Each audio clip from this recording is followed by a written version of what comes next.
کے لیے، ان کو گھٹنے ٹیکنے پر مجبور کرنے کے لیے ملک کی جیلوں کو آباد کیا ہے، مشقتوں کو برداشت کیا ہے۔ جو شخصیت ہمارے درمیان تشریف لانے والی ہے خطاب کے لیے، وہ اپنی نگاہوں سے ان حالات کو دیکھے ہوئے بھی ہیں اور ان واقعات کو اپنے بزرگ والد مرحوم سے سنی ہوئی بھی ہے۔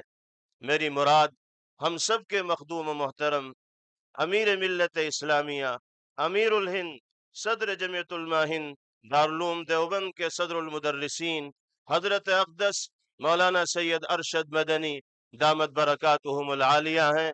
میں حضرت والا سے انتہائی ادب کے ساتھ درخواست کرتا ہوں کہ لاکھوں کا یہ مجمع آپ کے خطاب کو سننے کے لیے یہاں حاضر ہے۔ آپ کی آواز دلوں کو اپیل کرنے والی ہے۔ حالات کے تناظر میں آپ اپنی رہنمائی سے اس مجمع کو مستفیض فرمائیے۔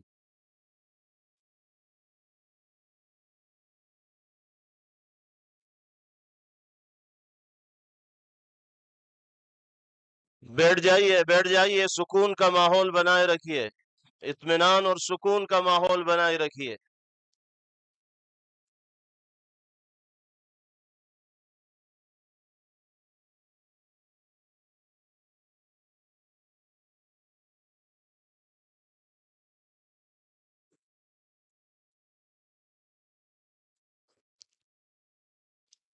بیٹھ جائیے۔ بسم اللہ الرحمن الرحیم۔ الحمد للہ نحمده ونستعینه ونستغفره ونؤمن به ونتوکل علیہ ونعوذ باللہ من شرور انفسنا ومن سیئات اعمالنا، من يهده الله فلا مضل له ومن يضلله فلا هادي له، ونشهد أن لا إله إلا الله وحده لا شريك له، ونشهد أن سيدنا ومولانا محمدا عبده ورسوله، أما بعد۔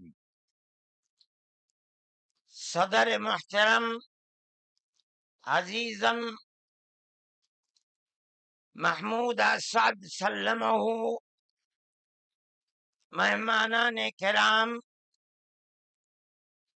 دوسرے دھرم سے تعلق رکھنے والے بنیادی حضرات، مسلمان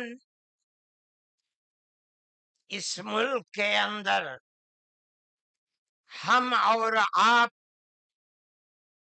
گاؤں در گاؤں، ہندو اور مسلم 1400 سال سے تقریباً ایک ساتھ رہتے ہیں۔ ہمارا کوئی اختلاف نہیں۔ ہم نے کبھی کسی دھرم کے آدمی کو اپنا دھرم چھوڑ کر اسلام دھرم کو اپنانے کی زبردستی نہیں کی۔ ہمارا ماننا ہے کہ دھرم وہ چیز ہے جس کو آدمی اپنے دل سے قبول کرتا ہے۔ اگر کوئی طاقت بزور و زبردستی کسی کو کسی دھرم کا پابند بناتا ہے تو وہ اس دھرم کا پابند نہیں ہو سکتا۔ آپ دیکھیے، کمیونزم آیا، بخارا، سمرقند، تاشقند، ازبکستان، تاجکستان، پورے روس کے اندر، قزاقستان، قرغیزستان، آذربائیجان، یہ وہ ملک ہیں جو ملک خالص اسلامی ملک تھے، مگر کمیونزم نے اپنی طاقت کے بلبوتے پر مسجدوں کو توڑ دیا، نمائش گاہ بنا دیا، اور 80-90 سال میں یہ لگنے لگا کہ اسلام کا جنازہ نکل گیا، لیکن آپ دیکھیے کہ بزور و زبردستی کوئی دھرم ختم نہیں ہو سکتا۔ ایک فقیر ملک افغانستان کی دلدل میں دنیا کی سپر پاور پھنس کر دفن ہو گئی، ٹکڑے ٹکڑے ہو گئی، ختم ہو گئی۔ یہ ملک آزاد ہوئے اور مسجدوں سے پھر اللہ اکبر کی آواز بلند ہونے لگی۔ اس لیے کہ انہوں نے یہ سمجھا تھا کہ زبردستی اسلام کو تباہ کر کے، ختم کر کے، مسجدوں کو توڑ کر ملک ختم ہو جائے گا، اسلام ختم ہو جائے گا۔ ایسا نہیں ہے۔ کوئی بھی مذہب قبول کرنا انسان کے یہ اپنے دل کی بات ہے۔ دل اگر قبول کرتا ہے انسان مذہب کا پابند ہو جاتا ہے، اگر دل قبول نہیں کرتا تو اسلام اس مذہب کا پابند نہیں ہوتا۔ ہم اس ملک کے اندر ہندو مسلم کے ساتھ بھائی بھائی کی طرح رہتے ہیں۔ ہم نے ملک کی آزادی کے بعد بدقسمتی سے ملک کی تقسیم کے بعد سے ہم نے اس ملک کے اندر آپس کے اختلاف کو دیکھا، یہاں تک کہ اختلاف ہوتے ہوتے حکومتیں بدلتے حکومت بی جے پی کی آئی۔ ہم نے کبھی یہ آواز نہیں سنی تھی۔ ہم نے یہ بھی سنا کہ ان 20 کروڑ مسلمانوں کو گھر واپس کرو۔ یہ آواز اس سے پہلے کبھی نہیں آئی تھی۔ فرقہ پرست ذہنیت اتنی آزاد ہو گئی کہ وہ یہ سمجھتی ہے کہ ہم 20 کروڑ مسلمانوں کو پھر دوبارہ واپس کر کے اپنے گھر کی طرف لے جائیں گے، یعنی اس کا مطلب ہے کہ ہم ان کو ہندو بنائیں گے، اس لیے کہ ہندو ان کا گھر ہے، ان کے باپ دادا ہندو تھے۔ مگر میں آپ کو یہاں کے دھرم گرو بیٹھے ہوئے ہیں اور میں مسلمانوں کو نہیں، میں پورے ملک کے اندر میڈیا کے ذریعے سے یہ بات پہنچانا چاہتا ہوں کہ ایسا کہنے والے لوگ نہ اپنے ملک کی تاریخ کو جانتے ہیں، وہ جاہل ہیں، نہ وہ اپنے مذہب کی تاریخ کو جانتے ہیں۔ میں جو بات کہہ رہا ہوں وہ کہہ رہا ہوں اور صحیح کہہ رہا ہوں۔ میں نے اس مسئلے پر غور کیا ہے۔ میں یہ کہتا ہوں مسلمانوں کو یہ بات سمجھنی چاہیے، اور یہ دھرم گرو بیٹھے ہیں ان کو بھی یہ بات سمجھنی چاہیے کہ جس طرح اللہ نے سب سے آخری نبی حضرت محمد صلی اللہ علیہ وسلم کو عرب کی سرزمین میں بھیجا ہے، اس کی حکمت ہے۔ وہ اگر چاہتا امریکہ میں بھیج دیتا، وہ اگر چاہتا ان کو افریقہ میں اتارتا، وہ اگر چاہتا سوئٹزرلینڈ میں اتارتا، وہ اگر چاہتا دنیا کے کسی ملک کے اندر اتارتا، لیکن اس کی حکمت کہ اس نے سب سے آخری نبیوں کے سردار کو اگر اتارا تو عرب کی سرزمین میں اتارا۔ بالکل اسی طرح مسلمان اور ساری دنیا سمجھے کہ بالکل اسی طرح نبی اول الزمان کو، حضرت آدم کو جو نبی تھے، سب سے پہلے ان کو بھارت کی دھرتی کے اندر اتارا۔ اگر وہ چاہتا تو آدم کو افریقہ میں اتار دیتا، اگر وہ چاہتا تو آدم کو عرب میں اتار دیتا، اگر وہ چاہتا روس کے اندر اتار دیتا، لیکن نہیں۔ وہ بھی جانتے ہیں، ہم بھی جانتے ہیں، ہمارا عقیدہ ہے، حدیث سے عقیدہ ہے کہ آدم کو دنیا میں اتارنے کے لیے اس بھارت کی دھرتی کا انتخاب کیا گیا۔ ان کے پاس کوئی آسمانی کتاب نہیں ہے۔ میں نے بڑے بڑے دھرم گروؤں سے پوچھا کہ آدم جو سب سے پہلا آدمی ہے آسمان سے اتارا، اللہ نے اتارا، وہ آدمی کس کی پوجا کرتا تھا؟ کوئی نہیں تھا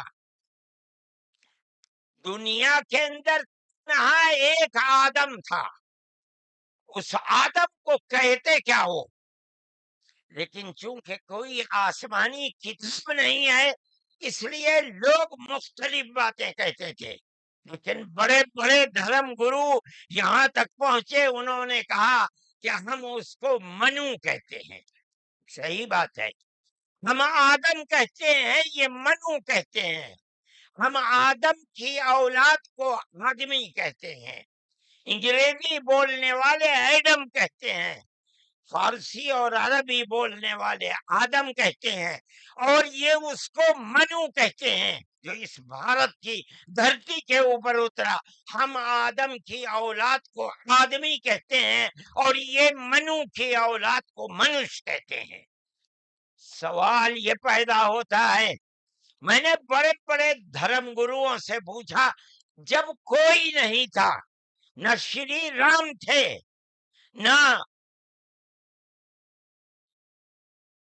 برہما تھے، نہ شیو تھے، جب کوئی نہیں تھا تو سوال پیدا ہوتا ہے کہ منو پوجتے کس کو تھے؟ کوئی کہتا ہے کہ شیو کو پوجتے تھے، لیکن ان کے پاس علم نہیں ہے۔ بہت کم لوگ یہ بتاتے ہیں کہ منو کچھ نہیں تھا دنیا میں، وہ اوم کو پوجتے تھے۔ میں نے کہا اوم کون ہے؟ بہت سے لوگوں نے کہا کہ وہ ایک ہوا ہے جن کا کوئی روپ نہیں ہے، کوئی رنگ نہیں ہے، وہ دنیا میں ہر جگہ ہے، ہوا ہر جگہ ہے، انہوں نے آسمان بنایا، انہوں نے زمین۔ میں نے کہا کہ ارے بابا، انہی کو تو ہم اللہ کہتے ہیں، انہی کو تو تم ایشور کہتے ہو، اسی کو تو ہم اللہ کہتے ہیں۔ فارسی بولنے والے خدا کہتے ہیں، انگریزی بولنے والے گاڈ کہتے ہیں۔ اس کا مطلب یہ ہے کہ منو ایک اللہ، منو یعنی آدم، ایک اوم یعنی ایک اللہ کو پوجتے تھے۔ یہ ہمارے ملک کی تاریخ ہے، یہ دنیا کے دھرموں کی تاریخ ہے۔ کوئی ثابت نہیں کر سکتا کہ اوم یعنی آدم اللہ کو چھوڑ کر جس اللہ نے اپنے ہمارے عقیدے کے مطابق ان کے پتلے کو، دھرتی کو پیدا کیا، دھرتی میں مٹی پیدا کی، اور جتنے رنگ اور جتنی طرح کی مٹی تھی سب مٹی میں سے تھوڑا تھوڑا لے کر اللہ نے یعنی اوم نے اپنے ہاتھ سے آدم یعنی منو کے پتلے کو بنایا۔ اسی لیے حدیث میں آتا ہے کہ جتنی طرح کی، جتنے رنگ کی مٹی تھی، آدم کی اولاد، منو کی اولاد، منش کی اولاد، اتنے ہی طرح اتنے ہی رنگ کی بدلی۔ کوئی مٹی سخت ہے، آدمی کے دل کے اندر سختی ہے، کوئی مٹی نرم ہے، جیسی مٹی تھی ویسا ہی اثر آدم یعنی منو کی اولاد کے اندر پایا جاتا ہے۔ یہ ہمارے اس دھرم کی خصوصیت ہے۔ اس کا مطلب ہے کہ سب سے پہلے لا الہ الا اللہ کی آواز ہندوستان کی دھرتی پر اتری ہے، یہاں سے پیدا ہوئی ہے۔ سب سے پہلے منو نے اوم کی عبادت کی ہے۔ اوم ایک ہے، اللہ ہے، ایک ہے، اس کا کوئی شریک نہیں ہے۔ پھر یہ چیز چلتی رہی۔ یہ آدم اور قوم کا یہی عقیدہ تھا، ان سے غلطی ہو گئی۔ ہمارا قرآن کہتا ہے وہ پریشان تھے کہ میں اپنے اللہ سے یعنی اوم سے، منو سے جو غلطی ہوئی ہے، اپنے اوم اور اپنے اللہ سے معاف کیسے کراؤں؟ قرآن کہتا ہے اللہ نے ان کے دل کے اندر ڈالا فتلقى آدم من ربه كلمات فتاب عليه. وہ بات کیا تھی؟ قرآن کہتا ہے ربنا ظلمنا انفسنا وإن لم تغفر لنا وترحمنا لنكونن من الخاسرین. اے میرے اور میری پتنی ہموتی کے مالک پالنہار، ہم سے غلطی ہو گئی، ہم نے اپنے اوپر ظلم کر لیا. اے اوم، اے اللہ، اگر تو نے معاف نہیں کیا تو ہم بڑے ٹوٹے میں رہ جائیں گے. اس کا مطلب ہے کہ وہ ایک اوم، ایک اللہ کی عبادت کرتے تھے. یہ اس دھرتی کی تاریخ ہے. نہ اس وقت شیو تھے، نہ رام تھے، نہ برہما تھے، کوئی نہیں تھا، تنہا آدم اور منو تھے. وہ جانتے تھے کہ ان کا پالنہار کون ہے، وہ ان کی عبادت کرتے تھے. پھر اس کے بعد ان کی اولاد چل پڑی اسی دھرتی کے اوپر. انہوں نے چراغ ایک اوم یعنی ایک اللہ کی عبادت کا اس بھارت کی دھرتی پر دنیا میں سب سے پہلے جلایا تھا. کچھ دنوں کے بعد وہ چلے گئے دنیا سے، اپنی اولاد کو یہ سبق دے کر گئے. ان کی اولاد جانتی تھی کہ پالنہار کون ہے. قرآن کے اندر دو بھائیوں کا ذکر آتا ہے، آدم کی اولاد. ایک دوسرے میں لڑائی ہو گئی. ایک نے کہا لا قتلنک، میں تجھے جان سے مار کر ہی دم لوں گا. یہ دنیا کے اندر ہمارے آقا حضرت محمد صلی اللہ علیہ وسلم فرماتے یہ دنیا میں سب سے پہلا قتل ہے. دوسرے بھائی نے کیا کہا؟ لئن بسطت الی یدک لتقتلنی ما انا بباسط یدی الیک لاقتلک. اے بھائی، اگر تو مجھے قتل کرے گا، ہاتھ بڑھائے گا، میں تو تجھے قتل کرنے کے لیے ہاتھ نہیں اٹھاؤں گا. کیوں؟ کہتا انی اخاف اللہ رب العالمین، میں اس اللہ سے، اس اوم سے جو سارے جہان کا پالنہار ہے، مجھے تو ڈر لگتا ہے. یہ کس نے بتایا کہ اللہ ہے اوم اور وہ ساری جہان کا پالنہار؟ یہ وہی ہے جو باپ نے بتایا تھا، منو نے بتایا تھا، آدم نے سکھلایا تھا. آدم اس دنیا سے چلے گئے، 10 20 25 50 100 پیڑھیوں کے بعد اولاد بھول گئی سبق، بائیں بائیں ہونے. اللہ نے دوسرا نبی بھیج دیا. کس کو؟ حضرت شیس کو بھیجا. دنیا کہتی ہے کہ ان کی قبر اجودھیا کے اندر موجود ہے. انہوں نے چراغ جلایا، اپنا کوئی چراغ نہیں، وہی چراغ جو باپ نے جلایا تھا. کیا؟ اللہ ایک ہے، اوم ایک ہے، اس کے سوا کسی کی عبادت نہیں. وہ بھی چلے گئے دنیا سے 10 20 25 50 پیڑھیوں کے بعد، وہ بھی دائیں بائیں ہوئے. اللہ نے تیسرا نبی بھیج دیا حضرت ادریس کو. انہوں نے کیا بتایا؟ اپنا کوئی چراغ نہیں، دین کا وہی چراغ ہے جو آدم نے اس دھرتی کے اوپر جلایا تھا. کیا؟ اللہ ایک ہے، کوئی اس کا شریک نہیں. کچھ دنوں کے بعد وہ بھی ختم ہو گئے. پھر چلتے چلتے پھر اولاد دائیں بائیں ہونے لگی. اللہ نے چوتھا نبی بھیج دیا. وہ کون؟ حضرت نوح. اس کو یہاں کے ہمارے برادران وطن کہتے ہیں، جو پڑھے لکھے لوگ ہیں وہ کہتے ہیں دوتو نبی، دوتی منو، دوسرے منو. کیا مطلب؟ انہوں نے 950 سال وہی چراغ جلایا جو پر دادا نے جلایا تھا، منو نے اس دھرتی کے اندر جلایا تھا، مگر لوگوں نے مانا نہیں، بد دعا کی انہوں نے. ساری دنیا میں طوفان آیا اور ساری دنیا ڈوب کر مر گئی. بس ان کے 3 بیٹے جو ان کے ساتھ کشتی ہے، وَلَقَدْ أَرْسَلْنَا نُوحًا إِلَىٰ قَوْمِهِ فَقَالَ يَا قَوْمِ اعْبُدُوا اللَّهَ مَا لَكُم مِّنْ إِلَٰهٍ غَيْرُهُ، اے میری قوم ایک اللہ یعنی ایک اوم کی عبادت کرو، اس کے سوا کوئی اوم نہیں ہے۔ یہ چراغ کیسا ہے؟ نوح کا اپنا جلایا ہوا؟ نہیں، بھارت کی دھرتی پر جو چراغ جلاتا تھا اسی چراغ کو ہر نبی جلا رہا ہے۔ یہ ہندوستان کی خصوصیت ہے۔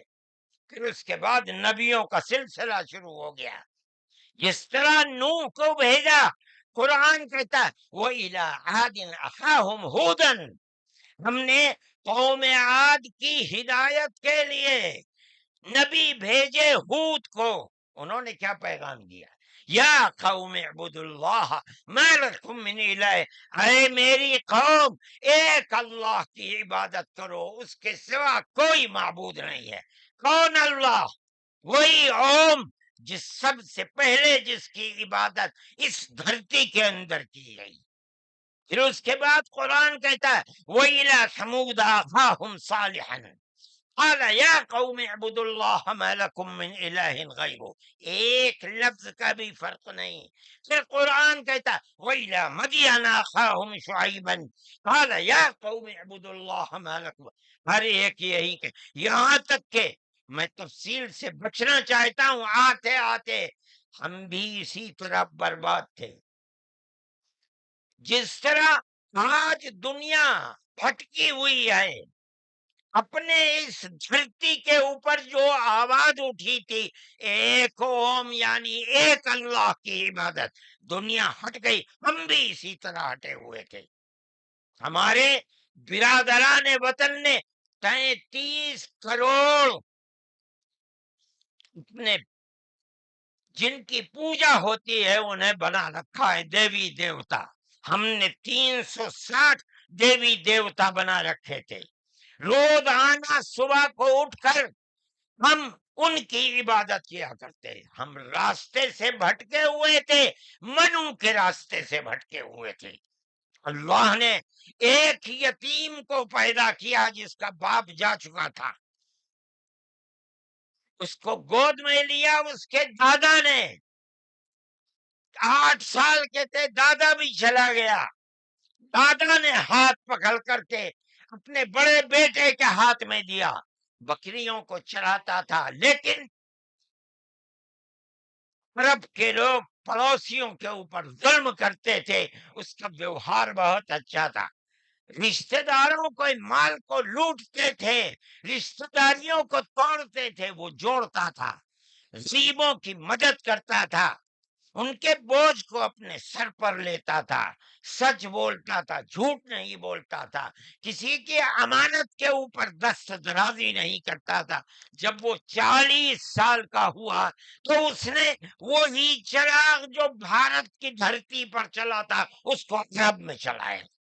کوئی نیا چراغ نہیں ہے، اس کو سمجھو، کیا ایک دین کا چراغ، دین عقیدے کو کہتے ہیں۔ کیا مطلب؟ ایک اوم ایک اللہ کی عبادت ہوگی، اس کے سوا کسی کی عبادت نہیں ہوگی۔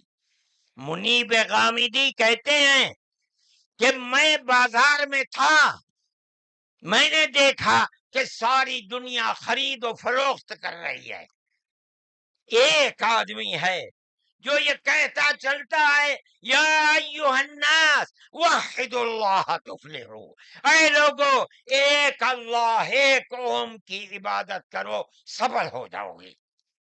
میں نے دیکھا کہ اس ماحول میں کوئی مٹھی لیتا ہے، اٹھاتا ہے اور مٹی اس کے اوپر ڈال دیتا ہے، وہ دیکھتا بھی نہیں کسی کو۔ میں نے دیکھا کوئی تھوک دیتا ہے، وہ صاف کر لیتا ہے، کچھ نہیں کہتا کسی سے۔ میں نے دیکھا کہ پیچھے پیچھے ایک آدمی آ رہا ہے، وہ کہتا ہے یا ایھا الناس لا تسمعوا کلامہ انہ کذاب، اے لوگو اس کی بات نہ سننا، یہ جھوٹا جا رہا ہے، اور پتھر اٹھاتا ہے اور مارتا جاتا ہے اس کو۔ میں نے اس ماجرے کو دیکھا تو مجھے حیرت ہوئی، میں نے اپنے باپ سے پوچھا کہ ابا یہ کیا ہو رہا؟ کہا کہ یہ شخص مکے کا رہنے والا ایک قریشی ہے، محمد نام ہے، اور یہ کہتا ہے کہ مجھے اللہ نے نبی بنایا ہے۔ یہ اس کا پیغام دے رہا ہے دنیا کو کہ اللہ ایک ہے، اوم ایک ہے، کوئی اس کا شریک نہیں ہے۔ تو میں نے کہا یہ کون ہے جو پتھر مار رہا ہے؟ کہا یہ اس کا چچا ہے ابو لہب۔ یہ چراغ نیا چراغ نہیں ہے، دین یعنی اللہ ایک ہے، اوم ایک ہے، اس کی عبادت ہوگی، اس کے سوا کسی کی عبادت نہیں ہوگی۔ یہ ہمارا عقیدہ ہے۔ آدم سے لے کر حضرت محمد صلی اللہ علیہ وسلم تین ایک ہی ہے، ایک بال برابر بھی اس کے اندر فرق نہیں ہے۔ میرے بھائی، ہمارے دل کے اندر اس کی آواز جگہ کر گئی، ہم نے اپنے پہلے دھرم کو چھوڑ کر اس کے قدموں کے اوپر سر رکھ دیا۔ لیکن ہم جانتے ہیں کہ یہ دھرم نیا دھرم نہیں ہے۔ عرب کے اندر آخری نبی نے جس آواز کو بلند کیا اور ساری دنیا کے عربوں مسلمانوں نے جس کو قبول، یہ سب سے پہلی آواز اسی بھارت کی دھرتی سے اٹھی تھی۔ آج ہم کو کہتے ہو گھر واپس چلو، ارے بابا ہم نے تو منو کی چوکھٹ پر سر رکھ رکھا ہے، ہم کہاں گھر جائیں گے؟ ہمارا گھر کوئی نہیں ہے۔ میں کہتا ہوں کہ یہ بات کہنے والے تو جاہل ہیں، اپنے ملک کی تاریخ کو نہیں جانتے، دھرموں کی تاریخ کو نہیں جانتے۔ لیکن مجھے بڑی حیرت ہے کہ بہت پڑھا لکھا آدمی، سمجھدار آدمی، اور RSS جیسی پارٹی کا صدر اور سنچالک، وہ یہ کہتا ہے کہ مسلمان اگر چاہیں تو اپنے دھرم پر رہیں اور چاہیں تو اپنے پوروجوں کی طرف لوٹ جائیں، کیا مطلب ہندو بن جائیں، اس لیے کہ ان کے پوروج ہندو۔ ارے بابا ہمارا سب سے پہلا پوروج منو ہے، ہم تو اس کے چرنوں کے اوپر اپنا سر رکھے ہوئے ہیں اور دنیا کو کہتے ہیں کہ آؤ آؤ منو کے چرنوں کے اوپر اپنا سر رکھو۔ ہماری یہ تاریخ ہے، ہمارا یہ دھرم ہے، ہم کو کیا کہتے ہو؟ ان تو اپنی جگہ کے اوپر ہیں، ہم کسی کو چھیڑتے نہیں، ہم کبھی اپنے مذہب پر نہیں۔ میں آج پہلی دفعہ مذہب پر بول رہا ہوں، اس لیے بولتا ہوں کہ ہمارے مذہبی معاملات میں دخل کیوں دیتے ہو؟ ہم کہتے ہیں تم جاہل ہو، تمہیں متہ نہیں ہے، تم نہیں جانتے اس ملک کی تاریخ کیا ہے۔ ہم تمہیں بتاتے ہیں اس ملک کی تاریخ یہ ہے کہ اللہ نے، اوم نے اسی دھرتی کے اوپر منو کو اتارا ہے، منو یعنی آدم کو اتارا ہے، ان کی بیوی ہم حوا کہتے ہیں، وہ ہموتی کہتے ہیں، اس کو اتارا ہے۔ ہم اسی کے وہی ہمارے پوروج ہیں، سب کے پوروج ہیں، نبیوں کے پوروج ہیں، رسولوں کے پوروج ہیں، ہندوؤں کے پوروج ہیں، مسلمانوں کے پوروج ہیں، عیسائیوں کے، ساری دنیا کے ہم نے ان کے قدموں کے اوپر سر رکھا ہوا ہے۔ ہم مر جائیں گے مگر وہاں سے اپنے سر کو نہیں اٹھائیں گے۔ ہم مسلمان ہیں، ہمارا یہ عقیدہ ہے کہ اللہ یعنی اوم ایک ہے، اس کا کوئی شریک نہیں ہے۔ ہم 1400 سال سے اس ملک کے اندر رہ رہے ہیں، ہمیں کبھی چھیڑا نہیں گیا، ہمارے مذہب کو نہیں۔ تم نے چھیڑا ہے تو ہم تمہیں تمہارے آبا و اجداد کی تاریخ بتاتے ہیں۔ تمہارے آبا و اجداد ہندو نہیں تھے، تمہارا سب سے پہلا دادا پر دادا لکڑ دادا سکڑ دادا وہ منو تھا۔ منو ایک اللہ کی، ایک اوم کی عبادت کرنے والا تھا۔ میرے بھائی، میں نے یہ بات اس لیے کہی ہے کہ تم اپنے اس ملک کے اوپر فخر کرو، جس طرح آخری نبی عرب میں پیدا کیا۔ ہر مسلمان کو سمجھنا چاہیے کہ سب سے پہلا نبی اللہ نے، اوم نے اس دنیا کے اندر اسی بھارت کی دھرتی کے اندر پیدا کیا ہے، ساری نسلیں یہیں سے چلی ہیں۔ اپنے اس ملک سے محبت رکھو، اس ملک کا احترام کرو۔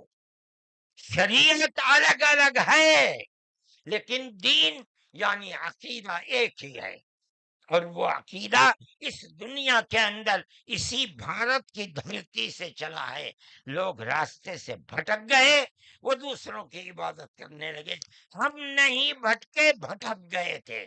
یہ اوپر والے کا کرم ہے کہ اس نے پھر ہمیں وہیں پہنچا دیا جہاں ہمارے جد امجد منو تھے، جس کا رستہ ہمیں بتایا حضرت محمد صلی اللہ علیہ وسلم نے۔ اس لیے لا الہ الا اللہ محمد الرسول اللہ، یہی ہمارا عقیدہ ہے، ہم اس کے اوپر قائم ہیں۔ میں اپنی بات کو ختم کرتا ہوں۔ میں فرقہ پرستی کا مخالف ہوں، اور میں سمجھتا ہوں کہ اس ملک اور اس دھرتی پر رہنے والا، صحیح دماغ رکھنے والا فرقہ پرستی کا مخالف ہوگا۔ فرقہ پرستی کے ساتھ ملک میں نہ امن و امان رہ سکتا ہے، اور نہ اس ملک کے اندر چین و سکون کسی کو میسر ہو سکتا ہے۔ ہمیں اور آپ کو ایک دوسرے کا ہاتھ پکڑ کر چلنا چاہیے۔ آپ جہاں بھی ہوں، اپنے گھر میں ہیں، اپنے محلے میں ہیں تب، اپنے گاؤں میں ہیں تب، اپنے شہر میں ہیں تب، بازار میں اپنی دکان پر ہیں تب، اور اگر جنگل میں اپنے کھیت کے اوپر ہیں تو ہر جگہ آپ کو پیار و محبت کا پیغام دینا چاہیے، کہ نظر اس کے کہ آپ کے پڑوس میں، آپ کی دکان کے پڑوس میں، آپ کے کھیت کے پڑوس میں کون ہے، اس کا مذہب کیا ہے، اس سے کوئی سروکار نہیں۔ یہ ہمارا دین ہے، ہمارے آقا حضرت محمد صلی اللہ علیہ وسلم کا بتایا ہوا طریقہ ہے۔ کسی انسان کے ساتھ ظلم و زیادتی کرنا، پیار و محبت کے بجائے دشمنی کرنا، اس کا مطلب ہے کہ وہ رسول اللہ کی زندگی اور ان کی تعلیمات سے ناواقف ہے۔ میں مولانا محمود صاحب کا اور آپ سب حضرات کا شکر گزار ہوں۔ موجودہ ملک کی صورتحال جس کا میں نے ذکر کیا، یہ تکلیف دہ صورتحال ہے۔ حکومتوں کا فرض ہے کہ وہ اس جنجال اور اس دلدل سے ملک کو نکالیں، اور اگر خدا نہ خواستہ ان کا ذہن تبدیل نہیں ہوا اور وہ اپنے اقتدار کی بنیاد پر آپس میں نفرت کے بیج کو مٹا نہیں سکے، تو اس ملک کے مستقبل کی خیر نہیں ہے۔ میں ہی نہیں کہہ رہا ہوں، مجھ سے پہلے جو دھرم گرو کہہ چکے وہ بھی یہی کہہ کر کے اٹھے ہیں۔ سمجھنا چاہیے، اور اپنی زندگی کو میں آپ سب سے کہتا ہوں، اپنے مذہب کی تعلیمات کو سمجھ کر، رسول اللہ صلی اللہ علیہ وسلم کی تعلیم کو جان کر پیار و محبت کی فضا کو قائم کرنا چاہیے، ورنہ تمہارے مستقبل کی خیر نہیں ہے۔ اللہ ہمارے ملک کے اندر امن و امان کو قائم رکھے۔ ہماری وہ پرانی تاریخ جس میں ہم پیار و محبت کے ساتھ 1400 سال سے رہتے چلے آئے ہیں، اللہ ہماری اس پرانی تاریخ کو زندہ و جاوید فرمائے، اور فرقہ پرست ذہنیت جس فرقہ پرستی اور نفرت کا بیج بو رہی ہے، اللہ انہیں خائب و خاسر فرمائے، اور ملک میں امن و امان قائم فرمائے۔ وآخر دعوانا ان الحمد للہ رب العالمین۔ جزاکم اللہ خیرہ۔ تشریف رکھیں۔ ہمارے سامنے خطاب فرما رہے تھے امیر ملت اسلامیہ حضرت مولانا سید ارشد صاحب مدنی دامت برکاتہم العالیہ، اور حضرت نے موضوع پر جس خوبصورتی کے ساتھ کلام کیا ہے وہ انہی کا حق ہے۔ اللہ تعالی حضرت کی عمر میں برکت عطا فرمائے، صحت و عافیت کے ساتھ آپ کے سائے کو دراز فرمائے۔